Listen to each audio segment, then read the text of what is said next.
اعوذ باللہ السمیع العلیم من الشیطان الرجیم، بسم اللہ الرحمن الرحیم۔ قل اعوذ برب الناس،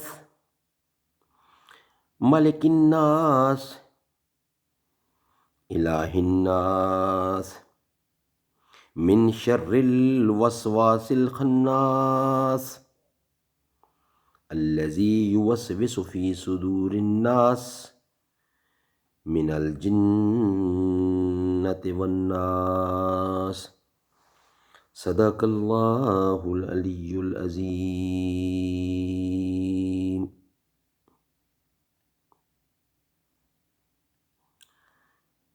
اما یتساءلون، یہ 30واں پارہ ہے، اس کی صورت ناس ہے اور یہ 114 نمبر اس کا بنتا ہے صورت الناس کا، اور مدینہ میں نازل ہوئی۔ اس کی 6 آیتیں ہیں۔ بسم اللہ الرحمن الرحیم، شروع اللہ کے نام سے جو بے حد مہربان نہایت رحم والا ہے۔ قل اعوذ برب الناس، تو کہہ میں پناہ میں آیا لوگوں کے رب کی، ملک الناس لوگوں کے بادشاہ کی، الہ الناس لوگوں کے معبود کی، من شر الوسواس الخناس بدی سے اس کی جو پھیلانے اور چھپ جائے،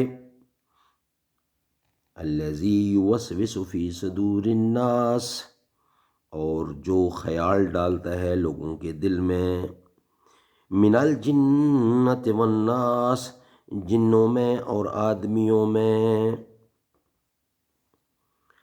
صدق اللہ العلی العظیم۔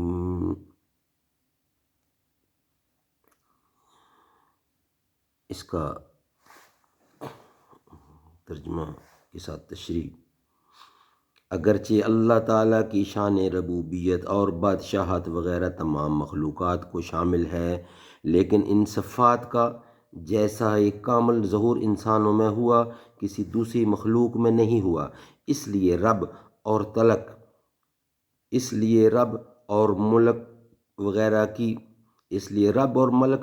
کی اضافت انہی کی طرف کی گئی۔ نیز وسواس میں مبتلا ہونا بجز انسان کے دوسری مخلوق کی شان بھی نہیں۔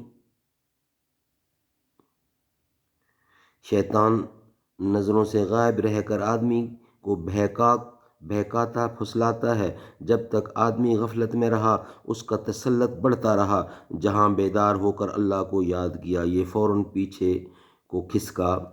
شیطان جنوں میں بھی ہیں اور آدمیوں میں بھی ہے۔ وَكَذَلِكَ جَعَلْنَا لِكُلِّ نَبِيٍّ عَدُوًّا شَيَاطِينَ الْإِنسِ وَالْجِنِّ يُوحِي بَعْضُهُمْ إِلَى بَعْضٍ زُخْرُفَ الْقَوْلِ غَرُورًا۔ سورۃ انعام کی آیت ہے۔ اللہ تعالیٰ دونوں سے پناہ میں رکھے۔ ان دونوں صورتوں کی تفسیر میں علماء و حکماء نے بہت کچھ نکتہ آفرینیاں کی ہیں۔ حافظ ابن قیم، امام رازی، ابن سینا، حضرت شاہ عبد العزیز محدث دہلوی کے بیانات درج کرنے کی یہاں گنجائش نہیں۔ صرف استاد حضرت مولانا محمد قاسم نانوتوی قدس اللہ روحہ کی تقریر کا خلاصہ درج کرتا ہوں۔ تا فوائد قرآن کے حسن خاتمہ کے لیے ایک فعال نیک ثابت ہو۔ یہ ایک فطری اور عام دستور ہے کہ باغ میں جب کوئی نیا پودا زمین کو شق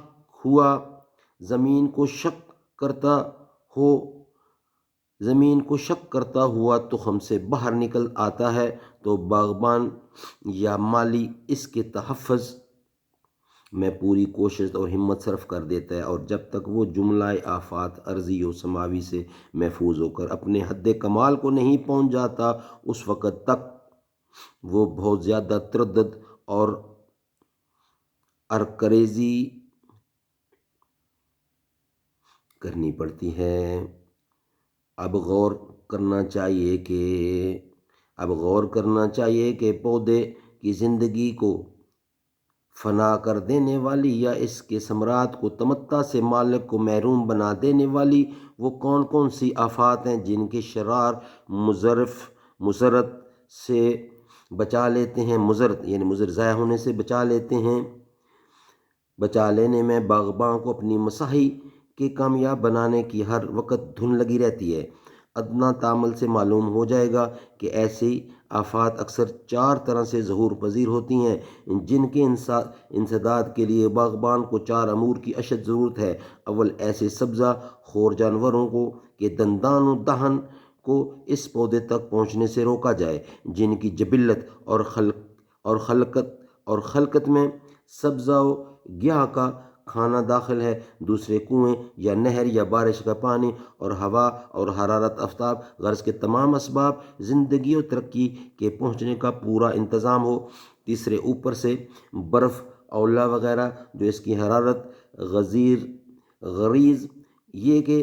غرض یہ کہ احتقان کا باعث ہو اس پر گرنے نہ پائے، کیونکہ یہ چیز اس کی ترقی اور نشو و نما کو روکنے والی ہے۔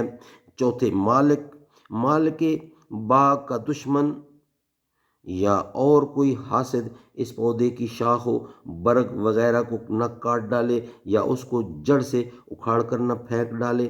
اگر ان 4 باتوں کا خاطر خواہ بندوبست یا باغبان نے کر لیا تو خدا سے امید رکھنا چاہیے کہ وہ پودا بڑا ہوگا، پھولے پھلے گا اور مخلوق اس کی پر میوہ شاخوں سے استفادہ کرے گی۔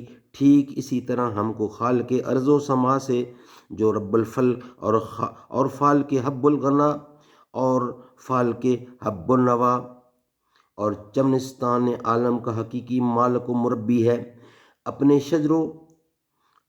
شجر و جود اور شجر ایمان کے متعلق انہی 4 قسم کے آفتاب سے پناہ مانگنا چاہیے جو اوپر مذکور ہوئی ہیں۔ پس معلوم کرنا چاہیے کہ جس طرح اول قسم میں سبزہ خور جانوروں کی ضرر رسانی محض ان کے طبیعت کے مقتضیات میں سے تھی، اسی طرح شر کی اضافت ما خلق کی طرف بھی اسی جانب مشیر ہے کہ یہ شر اس مخلوق میں حیث ہو مخلوق کے واسطے ثابت ہے اور اس کے صدور میں بجز ان کی طبیعت اور پیدائشی دواہی کے اور کسی سبب کو دخل نہیں، جیسا کہ سانپ، بچھو اور تمام سباع و بہام وغیرہ میں مشاہدہ کیا جاتا ہے۔